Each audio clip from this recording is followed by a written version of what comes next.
My first 2 weeks here, I was door dashing, and then the account kept going lower and lower. I said, oh bitch, you better hit the kitchen. Y'all know me, I don't like the text back. She's finding it, okay? You got this, you can crush it. Get clear on what you want out of your move. If you've been watching my latest vlogs, you'll notice that I recently moved to New York. I'm in a new city now. It is a new era, a new moment in time.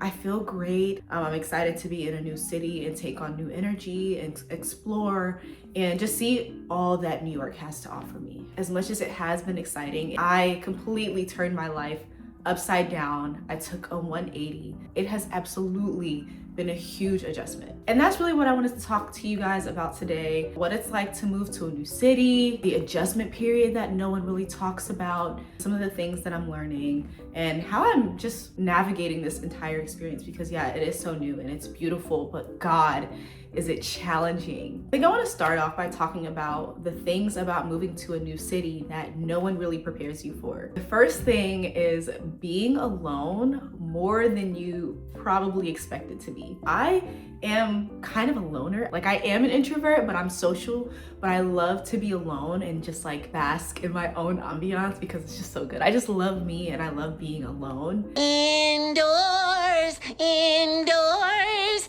indoors. But baby, being alone in a city that you're familiar with is different than being alone in a completely new environment. For example, it's so easy to just call up your friends and say, hey, let's hit this workout class together. Let's go do this. Let's meet up here. Let's go grab a coffee. Let's go get a smoothie. Let's just like have a movie night at someone's house. It's so easy to just like call up your homegirls who literally live within a 5 to 10 minute distance from you and just link up. When you move to a new city, you unfortunately do not have that ease and that access to your main community anymore. It's been almost a full month since I've moved here, and a lot of my nights have just been me on the couch, if I'm being very honest with you. Me on the couch, watching TV, or on the phone a lot, calling my friends, calling my family. It has been quite lonely. On the other end of that, it is nice because it's giving me space to get clear on what I want out of this experience and where I'm going and what I'm doing and what the whole purpose of all of this is. But I was not expecting to feel as lonely as I feel. And again, like, I really do value my alone time, but damn, being in this city is forcing me to step outside of my bubble and build new relationships with new people and be able to hit them up and say, oh, like, what are you doing? I was talking, actually, a guy that I met the other day, he was like, yeah, it's nice because like, if I don't want to text somebody back, I don't have to. Y'all know me, I don't like the text back. Yeah, it gets lonely, baby. It gets lonely, and nobody prepares you for the amount of alone time that you'll have to spend, because it really be me and Chanel in this apartment for real. To that point, I think the second thing that no one really prepares you for is what it will take to completely rebuild your routine. In Atlanta, I had a fully remote job. I kind of had my schedule: walk Chanel, work, walk Chanel, drive to the gym after work, meet my sister, hang out with a friend on Saturday, go to the club that I know to go to. I kind of had my routine. I knew the places that I liked to go to. I knew the coffee shops that I liked. I just knew where I wanted to go and when and who with. Here, I have to completely rebuild that. Getting to the gym, it's not that easy. I can't just hop in my car and drive because I don't have a car here. I'm taking the train, so I gotta walk 15 minutes up the street, uphill, in 30-degree weather that actually feels like 15 to get to the gym. The cost of living is a difference. It's a huge difference. In Atlanta, I can just DoorDash and get gusto whenever. Here, oh baby, my first 2 weeks here, I was door dashing, and then the account kept going lower and lower. I said, oh bitch, you better hit the kitchen. You better cook, you better meal prep. So we're not door dashing like we could in Atlanta. The budget looks different. The money that we're spending just looks different because now, not only did my rent go up, now we have to pay for laundry. Now I have to, instead of gas, pay to take the train, which, say if I'm commuting once a day, that's $6 every day, which is $180 for the month, which is about the same amount as gas, and also now I don't have to worry about car repairs too. Anyways, the routine looks different. The day-to-day looks different. That's a huge adjustment that really no one prepares you for. The other thing that no one really prepares you for is how to find a balance between going out and knowing when to stay your ass inside. Of course, you get to a new city, you want to explore all it has to offer, you want to see everything, you want to eat all the food, you want to go to all the places, you want to meet all the people. But again, the money that you're spending adds up fast in New York. Don't get caught up. It's not going anywhere. You're there now. You have time to explore and see everything. You don't have to do it all in one day. Take your time, explore, find a balance between going out and staying in. The other thing that no one really prepares you for is what it's going to take to build a new community in your new city without forcing new relationships. I've lost a lot of friends just because of my own inability to communicate consistently. So I was not communicating consistently. I wasn't answering calls. I was quick to flake. I would stay home. Now I can't do that because if I'm gonna build a community of new friends, I have to text these people back. If it means inconvenience myself to go out, even if I wanna stay inside for the sake of community building, now I have to consider that more because I have to build a new community here. I don't know these people. These people have their friends. If I'm not responding, they'll just go hang out with the people that they know will respond to them. They'll hang out with their known community. So I kind of have to put a little more effort in to build a community here. That, and also putting a little more effort into maintaining the friendships in the community that I've already built back home, because just because I'm in a new city, that doesn't mean I'm just gonna make new friends and forget about my old ones. No, I gotta find a balance. So I'm on the phone a lot more. I'm texting back way more. Like I said, I am going out. I'm going out when it makes sense to, when I know that I've committed to something. If I wanna build a new relationship, I'm going out, I'm outside. But also I'm staying home if I need to. As I build those new relationships, I'm not forcing anything. I want them to unfold organically.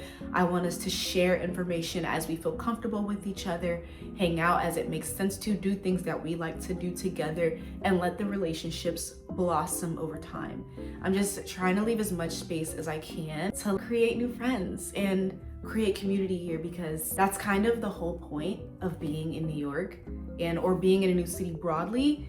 You get to step outside of your comfort zone and build new relationships with new people. There's a coffee shop maybe 2.5 blocks up the street from me. Not even 2.5, 2 blocks up the street. The other night when I got off the train, I just walked in, got a glass of wine, and chit-chatted with the bartender, who is a cool ass photographer. We were talking about books and TV shows that we like, and then we exchanged Instagrams. I'm building more relationships and creating my own little community here. So now when I go to the coffee shop, I went again the next morning and I saw the same couple of people that I did the night before. So then we can catch up, hey, did you get to do this that you said you were gonna do this morning? How's the book going? We can kind of check in and have a community that way. And it's just happening organically, and it's low pressure. I'm not saying, oh my God, please be my best friend, but it's nice running into these people, and we'll see where the relationships go from there. So now on to what has surprised me since I've been here. I'm gonna break this down into 3 categories.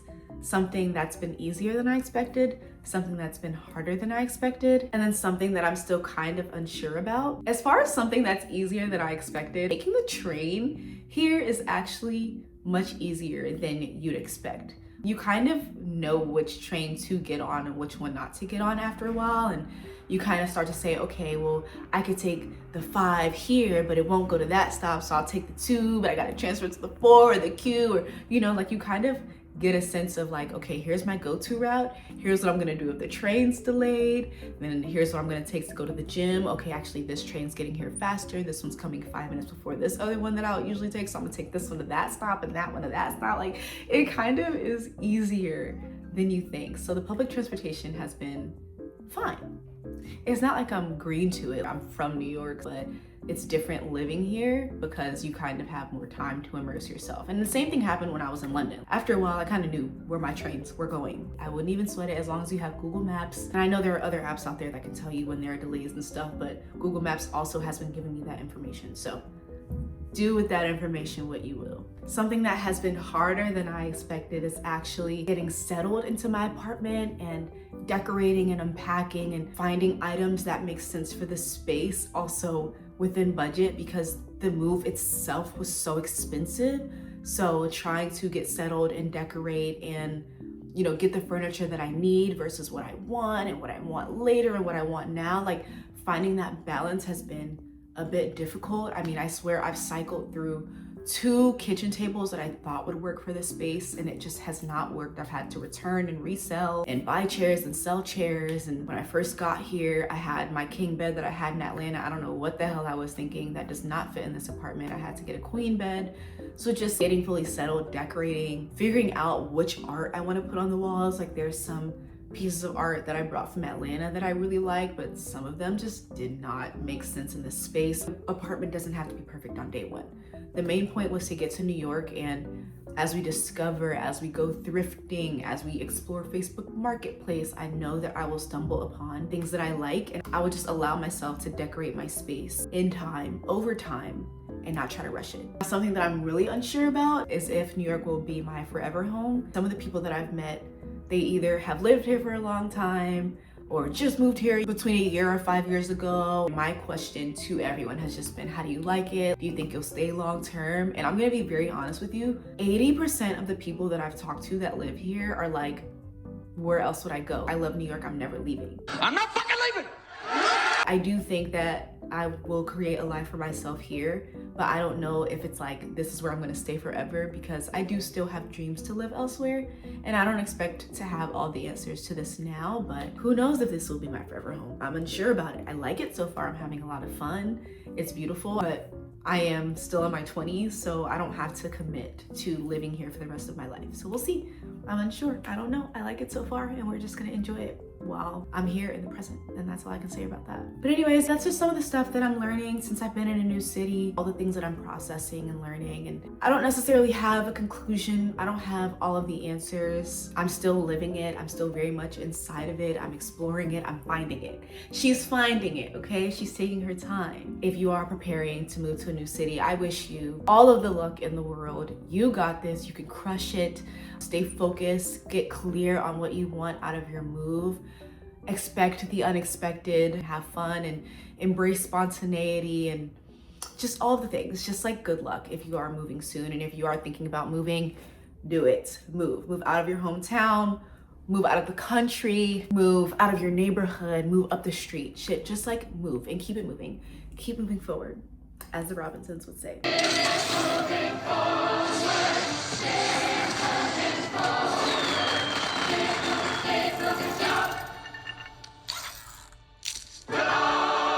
Thank you so much for watching this video. I love you so much. I hope I get to see you next time. Love you.